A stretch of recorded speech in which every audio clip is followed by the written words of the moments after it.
Setelah Al-Buwaiti didzalimi dalam peristiwa fitnah Al-Quran makhluk itu, maka Al-Muzanilah yang menggantikan Al-Buwaiti untuk mengasuh majelis.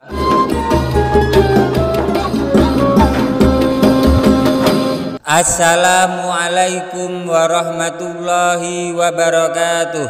Alhamdulillah wassalatu wassalamu ala rasulillah. Amma ba'du, inda dzikri sholihin tanzilur rahmah. Ketika orang-orang soleh dikenang, maka akan menurunkan rahmat Allah subhanahu wa ta'ala. Semoga bersamaan dengan turunnya rahmat Allah ini, hajat-hajat kita, doa-doa kita dikabulkan oleh Allah subhanahu wa ta'ala. Rezeki kita dilimpah ruahkan, dan kita semua selamat sukses dunia akhirat, amin ya rabbal alamin. Jamaah channel cerita pesantren yang dirahmati Allah, imam kita Imam Syafi'i yang lahir di jalur Gaza, Palestina tahun 150 Hijriyah mempunyai banyak karomah. Di antara karomah beliau Imamuna Syafi'i yang diceritakan oleh Al-Imam Al-Baihaqi dalam kitabnya Manaqib Asy-Syafi'i. Setelah beliau hijrah ke Mesir sampai akhir hayatnya di sana, beliau memiliki santri atau murid yang menceritakan perihal kewalian Imamuna Syafi'i. Ar-Rabi' berkata, kami masuk menemui Imam Syafi'i menjelang wafat beliau. Saya, kata Ar-Rabi', Al-Buwaiti, Al-Muzani, dan Muhammad bin Abdullah bin Abdul Hakam, Asy-Syafi'i memandangi kami cukup lama. Kemudian dengan serius memperhatikan kami sambil berkata, engkau wahai Abu Ya'qub, dirimu akan meninggal dalam belenggu besimu. Adapun engkau wahai Muzani, di Mesir akan ada peristiwa besar, dan engkau akan mengalami masa di mana engkau menjadi orang terpandai di zaman itu. Adapun engkau wahai Muhammad, engkau akan kembali ke mazhab ayahmu.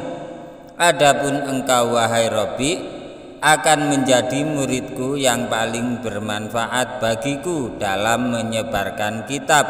Bangkitlah wahai Abu Ya'qub dan terimalah halaqah atau jadilah pengasuh majelisku. Ar-Rabi' berkata, demikianlah yang terjadi sebagaimana yang beliau katakan. Jamaah channel cerita pesantren yang dirahmati Allah, apa yang dikatakan oleh Imamuna Syafi'i benar-benar menjadi kenyataan.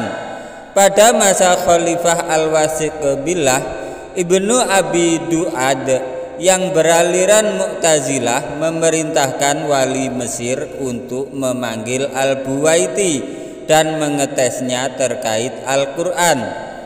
Al-Buwaiti menolak untuk mengatakan bahwa Al-Quran itu makhluk. Beliau pun ditangkap, diikat pada leher dan kakinya dengan belenggu dan dengan rantai seberat 16 kg dan dibawa ke Baghdad. Di sana beliau dipenjara dalam keadaan dibelenggu dan wafat dalam keadaan dibelenggu sebagaimana firasat kasyaf Imamuna Syafi'i. Setelah Al-Buwaiti didzalimi dalam peristiwa fitnah Al-Quran makhluk itu, maka Al-Muzanilah yang menggantikan Al-Buwaiti untuk mengasuh majelis Imamuna Syafi'i. Pengaruh Al-Muzani semakin membesar dan ilmunya tersebar luas, terutama setelah beliau mengarang kitabnya yang terkenal, yaitu kitab Mukhtasar Al-Muzani. Barangkali inilah yang dimaksud Imamuna Syafi'i sebagai perkara besar, dan Al-Muzani akan menjadi orang terpandai di zamannya. Adapun Ibnu Abdul Hakam, awalnya murid Imam Syafi'i ini bermadhab Maliki sebagaimana ayahnya.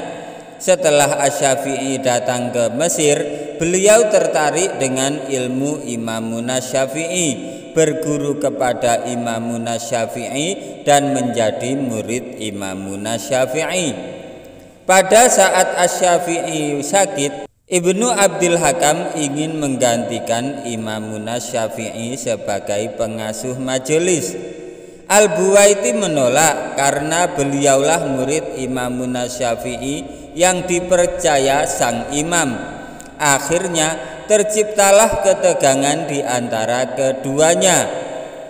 Al-Humaidi datang sebagai penengah dan bersaksi bahwa Imam Syafi'i menegaskan Al-Buwaitilah muridnya yang paling berilmu sehingga paling layak mengasuh majelis menggantikan Imam Syafi'i. Ibnu Abdul Hakam menolak ucapan Al-Humaidi dengan mengatakan, "Kadzabta, dusta kamu." Al-Humaidi menjawab lebih keras lagi, "Kadzabta anta wa abuka wa ummuka." Kamu dusta, ayah kamu dusta, dan ibu kamu dusta. Ibnu Abdul Hakam menjadi marah, meninggalkan majelis Asy-Syafi'i dan akhirnya kembali ke mazhab Maliki. Dengan demikian genaplah firasat kasyaf Imamun Asy-Syafi'i. Adapun Ar-Rabi' bin Sulaiman Al-Muradi, kita semua tahu jasa besar Ar-Rabi' dalam menulis ulang, meriwayatkan dan menyebarkan kitab besar Asy-Syafi'i yang bernama Kitab Al-Um. Melalui perantara Ar-Rabi' lah kita menjadi tahu kitab-kitab besar Asy-Syafi'i dalam hal fikih maupun usul fikih.